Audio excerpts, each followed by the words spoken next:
What's up, everybody? This is Mario, and I'm back with another episode of Endurify.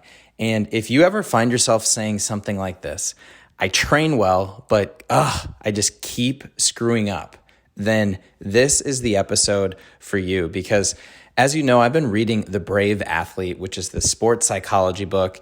And the newest chapter that I'm reading is all about the mental errors that endurance athletes make. And that's what I want to talk about today. So do any of these maybe ring a bell? Noticing other athletes that look fitter, leaner, stronger, showing up late, going off super fast at the beginning of the race only to hyperventilate a few minutes later, forgetting to eat or drink during your training or your racing, not being able to pace very well or control your pacing, forgetting where your bike is in the transition area, trying to keep pace with somebody who's stronger than you, even though it's not sustainable, forgetting essential race gear, maybe your shoes, your helmet, your goggles, your wetsuit, being unable to suffer or having poor pain management skills, staying at the race expo too long, swimming off course, biking off course, running off course, getting lost, period, or wasting time in transitions without a race belt. So I don't know if any of those ring a bell for you, or maybe it's, in your personal life or with work where you feel like you're doing the right things, but then you just kind of make these mental errors that throw you off your game. And according to the authors, a lot of those things that I just listed when it comes to endurance and when it comes to triathlons, it comes down to paying attention to the wrong things. And in the chapter, they started to talk about the difference between focus and attention. Because how many of you have heard that saying, or maybe told somebody else, like, you just need to focus, right? Maybe you're distracted in school and your teachers told you just focus, or your parents told you that, or your parents and you're telling your kids that. But what's really going on is actually attention. And the authors started to talk about how attention kind of more accurately describes what's going on in the brain. And that's because the brain is constantly kind of selecting what is and what isn't relevant to the situation that you are in. And the reason why it does that is so that it can kind of allocate the necessary brain resources. And so they focus on, that's funny, they talk about the term attention. And the way that they describe it is they describe it as an attentional field. And that field consists of different cues that are in the environment. Sometimes those cues are internal things, and sometimes they're external things, but they're really those things that enter your environment and they compete for our attention.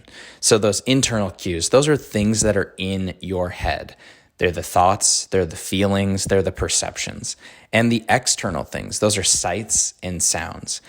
And like I mentioned, the brain is looking for things that are relevant and things that are irrelevant in your given situation. So if it's a race that you're talking about, or if it's a training workout that we're talking about, some of those cues in the attentional field are performance relevant.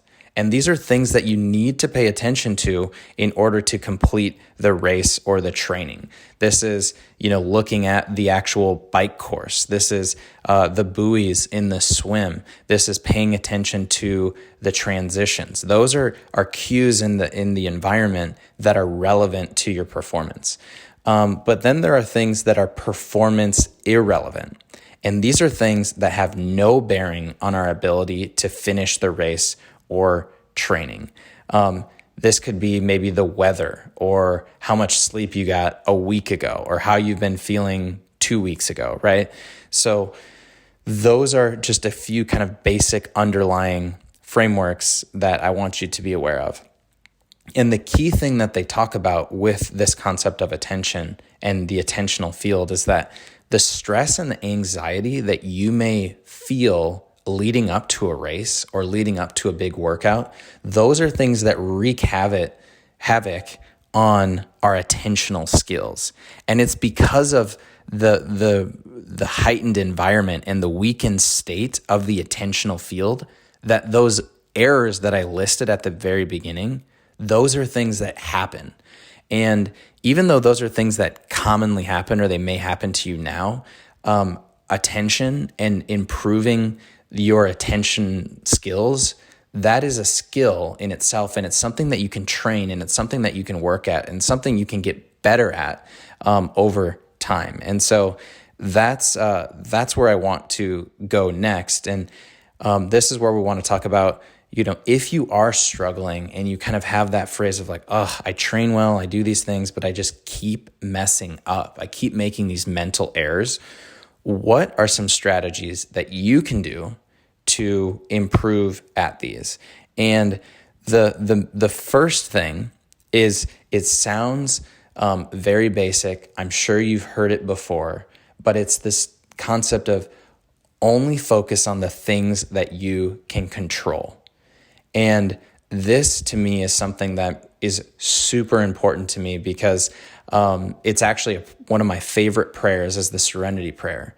And it's, God grant me the serenity to accept the things I cannot change, the courage to change the things that I can, and the wisdom to know the difference.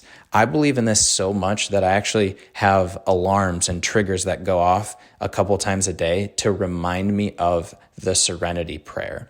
And the authors of The Brave Athlete, that's actually what they talk about. They say the most important strategy is to focus on the controllables. And this is where you need to be aware of those cues that are coming into your environment.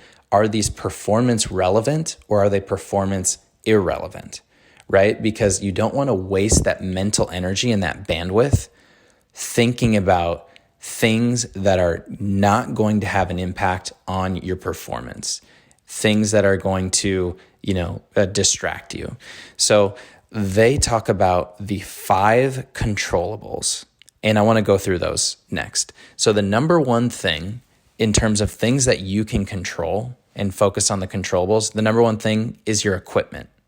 And that's really just making sure that your stuff works, your goggles, your bike, your shoes, etc. The next controllable is your effort. And this is all about making sure that you always give it everything that you've got, no matter the circumstances, right? The third thing, which is in your control, your everyday attitude. And this is really making sure that you're responding in a way that is consistent with how you want to feel and how you want to act. And that's making sure you're positive, you're kind, you're appreciative, you're respectful, you're excited. So that's the third thing, your everyday attitude. The fourth thing, which they say, is your eyes. And this is where you want to make sure that you only look at things that keep you positive and kind of tactically and technically ready. A lot of times your eyes, you can get distracted. You can look at things that may not make you feel the best way. And you want to control what you look at and what you see. And then the fifth thing, your ears.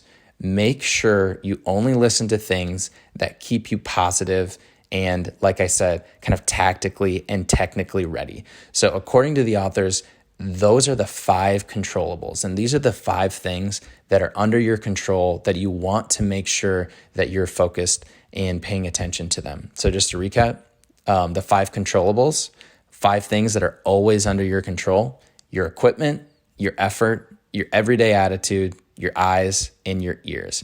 And that's just a kind of a quick intro and a background into what we're going to talk about with, overcoming those mental errors. But I want to bring it back to you right now. And I just want to ask you this question of, what are you worried about right now? And is that something that's in your control, or is it something that's not in your control? Is it one of these 5 things: equipment, effort, attitude, eyes, ears? If so, that's okay. Talk through the potential solutions. But if not, bring it back to those things that you can control. So that's what I have for you today.